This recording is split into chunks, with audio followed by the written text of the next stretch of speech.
Vous, ici, ne pouvez pouvoir dire que deux choses, le hasard ou la chance. N'oubliez pas que vous êtes la personne qui donne naissance à absolument tout ce que vous consommez sur Internet et ce tirage n'en fait pas exception. La carte de la célébration va sortir.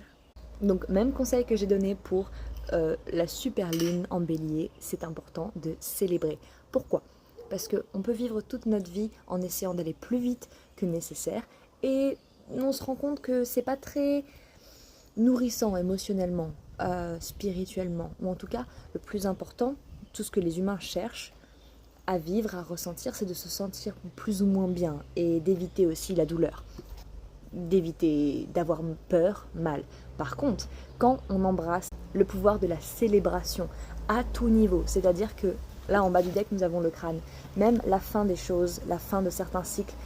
mérite d'être célébré, y compris quand ça vous rend triste. Parce que si ça vous rend triste de clore le cycle précédent, c'est parce que vous avez aimé ce cycle. Peut-être que vous n'avez pas envie qu'il se finisse parce que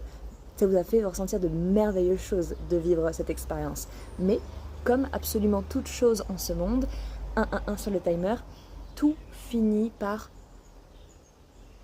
changer de forme. Et notre vie, la vie que nous vivons en tant qu'humains, on n'a pas l'air de s'en rendre compte au jour le jour, mais il y a un moment où en fait,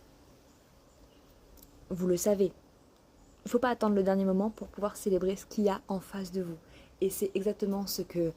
cette spiritualité New Age n'arrête pas de nous rappeler, c'est que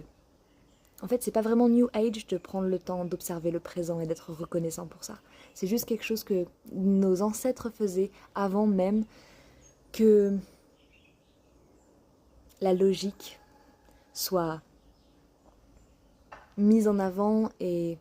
regardée comme la seule solution à tous les problèmes, alors que littéralement la pleine présence, la présence simplement, c'est le meilleur moyen d'honorer la vie et le moyen le plus direct pour entrer en contact avec cette source de l'existence, c'est-à-dire l'instant présent, parce que finalement, le temps et l'espace,